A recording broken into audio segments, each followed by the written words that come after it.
Do not allow yourself to become resentful, deceitful, or arrogant.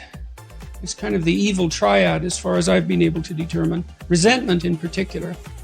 It's bad. It's a bad emotion. It's useful. You can learn a lot by noticing that it occurs. Resentment tells you one of two things. One is that that someone's treading on your territory and something needs to be done about it, or that you need to grow the hell up and stop complaining. And it's hard. It isn't necessarily obvious when you feel resentful which of those it is, but you need to figure it out, because you can harbor resentment for unlived life for a very, very long period of time. And all it does is corrupt you. It hurts you. It hurts you physically because it's a stressful emotion. Anger is a stressful emotion. Because your body hyper prepares for action if you're angry, because you might get into conflict.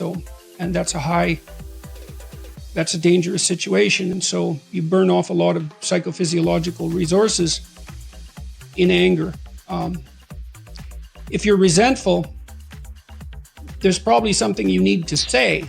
There's certainly something you need to figure out. And so you can use it as a guide to further development. It's very much useful to aim at a resentment-free existence. And that means, I suppose, that you're taking up enough space. There's always a struggle between your domain and the domain of other people. Everyone competes for everyone else's attention. Everyone competes for everyone else's time. You compete for your own time. And if you're resentful, it's highly probable that, well, as I said, either you're not standing up for yourself sufficiently, or someone is legitimately on your case, in which case you need to do something about that. Or, live with the consequences, which is very unpleasant. It's not optimal. Sometimes I suppose it's unavoidable. But, generally there's something that can be done about it. Some things, if you don't address them, they just get worse. And I've been able to see where things are going to go. It's kind of like what I mentioned to you earlier, that if I watch someone, I can generally figure out what they're up to. I also can see where things are going. And so, if I walk into someone's house and there are things out of order in a particular way, if I pay attention to that, that's often indicative of something not right in the relationship. Maybe the kitchen's a mess. It's like there's food that isn't fresh in the fridge, for example, or there's packages up in shelves that haven't been opened for like 2 years, or since the wedding, let's say.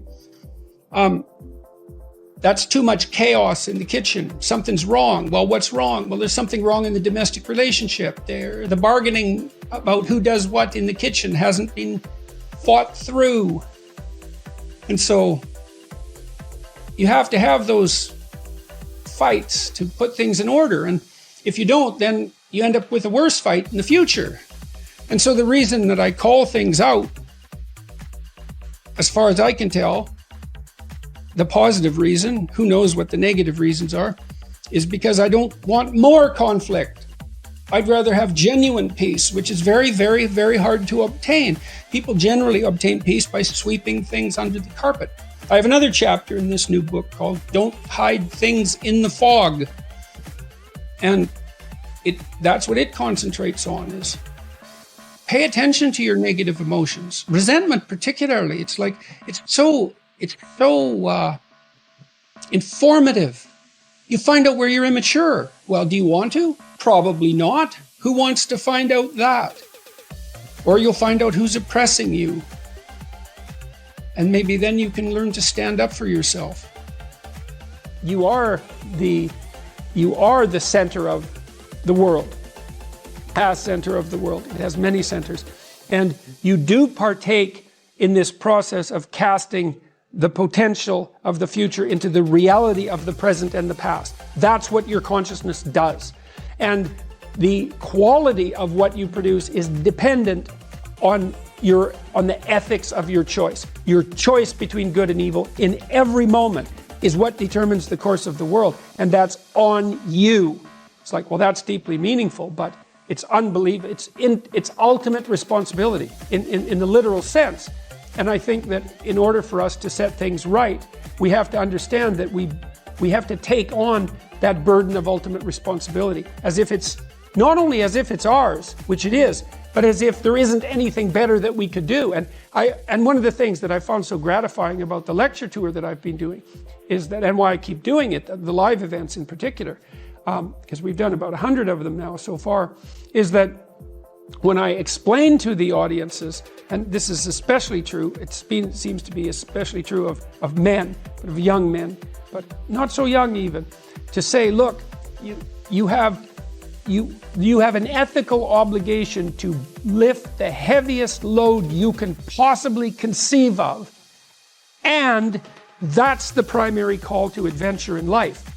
And that call to adventure is so worthwhile that it justifies the particularity. Everybody, it's like lights go on. They think, I see. So you need a meaning to set against the suffering and to protect you against that temptation towards malevolence. You need that. Well, where's the meaning to be found? Well, it's not happiness. It's not short-term pleasure. It's not self-development. It's not self-esteem. It's none of those things that are so focused on the individual psyche even. Yeah. It's literally the stumbling uphill towards the city of God with your burden. People go, well, that's where the meaning is, and they know that because they know responsible people. They know they admire responsible people. They already got that. Say, well, that's what you should become. And not only that, that's what you could become because that's what you are in the deepest sense. Dostoevsky, I think, said something like, every man is responsible for everything that happens to him and everything that happens to everyone else. And that's, it's a crazy statement, right? It's a crazy statement. And he was a pretty extreme person in many, many ways.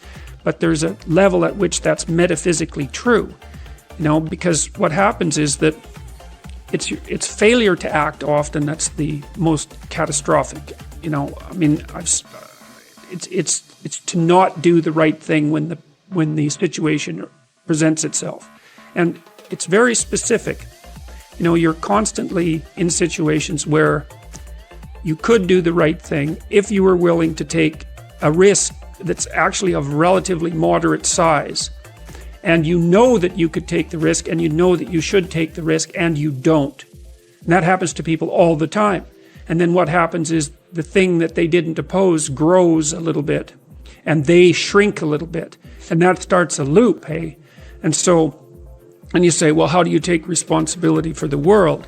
And the answer is, well, you also have to do it with a certain degree of humility, because what do you know?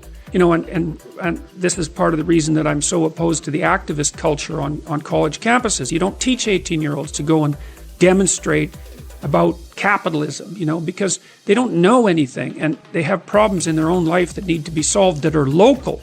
And the local problems aren't trivial, they're not disciplined. They're not looking at the world in a straight way. They're not taking responsibility for themselves or for their actions, their sexual actions, among others. They're not taking responsibility for their family. They're not looking at how they could contribute to the community. They don't understand the fact that they don't know anything. And so they should be taught to start locally and to put things together that they could put together, to make their bed and to clean up their room and to attend their classes with regularity if they're going to university, because that's part of the implicit contract, and to straighten up the things around them that are actually within their power to straighten up. And then what happens is that if you do that, let's say religiously, which I suppose would be the same as in a disciplined manner, that your realm of influence starts to grow, but it grows in a positive way. Just like you can end up in hell one step at a time. And that's extraordinarily well documented.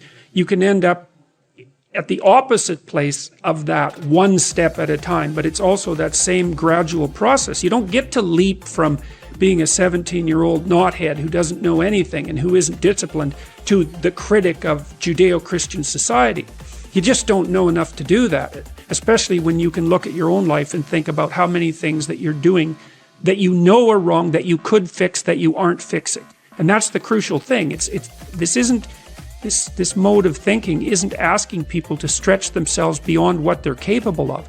It's just asking them to stretch themselves to the point that they are capable of and seeing what happens. And that works. It works. I've had many people write me over the last year, and this is a great thing, really, it's a great thing, who said that they started to tell the truth, or at least not to lie, because who can tell the truth, right? But at least you can not lie. And that they started to put things in order around them that they could put in order, and that, the positive things just started to happen like mad. And they're not nihilistic, and they've got a purpose in their life. And so, thank God for that. And it does work.